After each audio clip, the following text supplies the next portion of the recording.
السلام علیکم ورحمۃ اللہ وبرکاتہ۔ آج کی ہماری گفتگو کا عنوان ہے صدقے کا بکرا۔ بہت سی مرتبہ ایسا ہوتا ہے کہ جب گھر میں کوئی بیمار ہوتا ہے یا گھر میں کوئی مصیبت اور پریشانی آتی ہے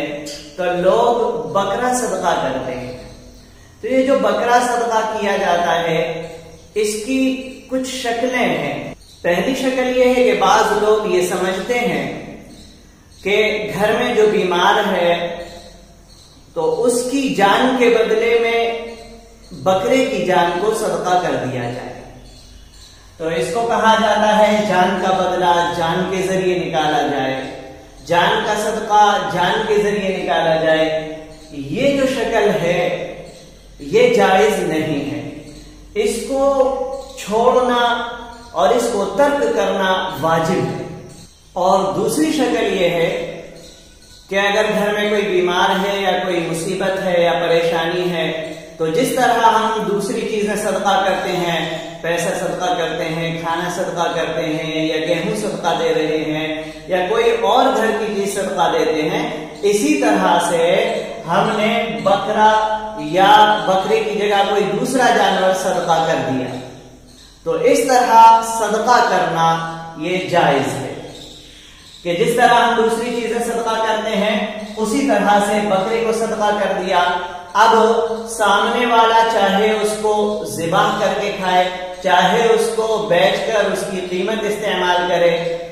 تو اس طرح کا صدقہ جائز ہے۔ پہلی جو ہم نے شکل بتلائی تھی کہ جان کا بدلہ جان،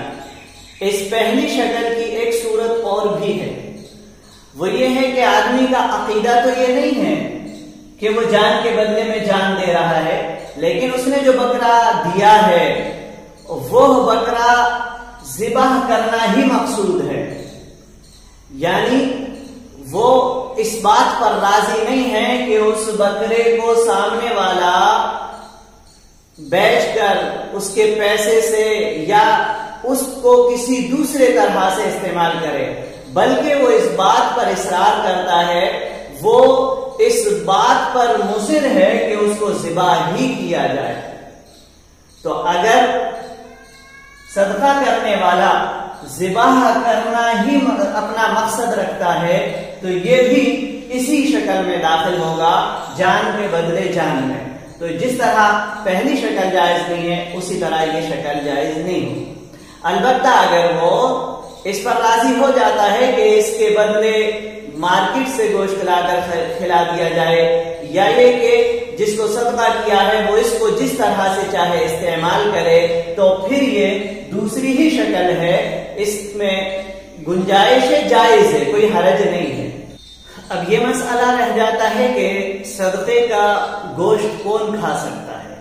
تو اس کا جواب یہ ہے کہ یہ دیکھا جائے گا کہ وہ صدقہ نفلی ہے یا واجب ہے۔ تو اگر وہ نفلی صدقہ ہے تو اسے کوئی بھی کھا سکتا ہے، لیکن بہتر یہ ہے کہ گھر والے نہ کھائیں، یہ بہتر ہے۔ کھا تو سکتے ہیں لیکن نہ کھانا زیادہ بہتر ہے۔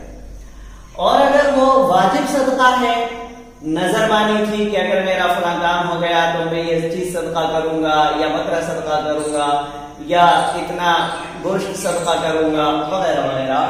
تو اگر یہ واجب صدقہ ہے تو جو صاحب نصاب ہے، یعنی جس پر زکوٰۃ واجب ہوتی ہے یا جس کو زکوٰۃ دینا جائز نہیں ہے، وہ لوگ نہیں کھا سکتے۔ اسی طرح گھر والے بھی نہیں کھا سکتے۔ جو شخص صدقہ کر رہا ہے نہ تو وہ خود کھا سکتا اور نہ ہی اس کے اصول کھا سکتے، نہ ہی فروع کھا سکتے۔ اصول کا مطلب نہ اس کے